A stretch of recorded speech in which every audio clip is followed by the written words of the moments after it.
Diwakar Khamkar.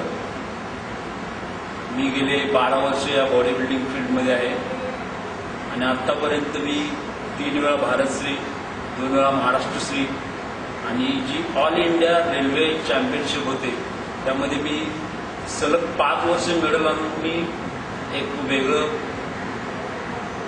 Record तयार केलेला आहे।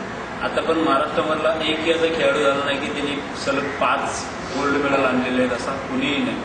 यावर्षी मी 5वं मेडल आणून मी रेकॉर्ड केलेला आहे आणि आता सध्या माझा जो वर्कआउट चालू आहे तो दिवसातून 8 तासाचा वर्कआउट चालू आहे।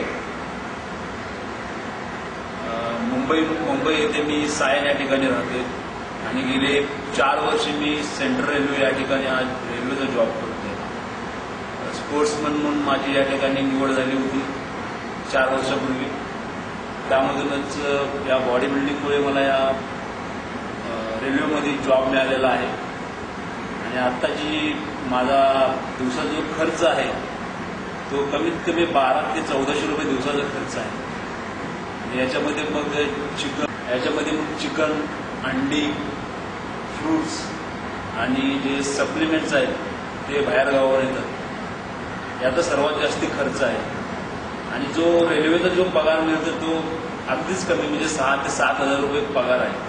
त्याच्यावरती काय बॉडी बिल्डिंग करू शकत नाही।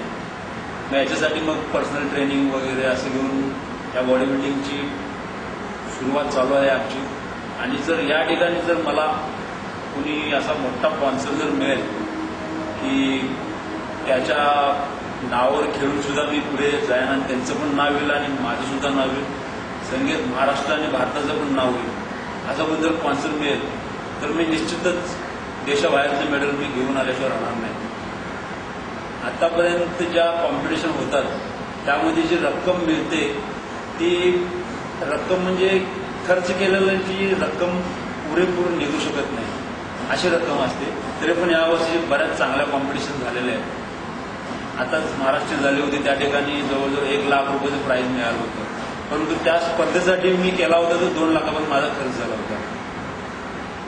बक्षिसाची रक्कम मिळायला आणखी वाढली पाहिजे तर बॉडी बिल्डिंगचं स्टँडर्ड वाढू शकेल।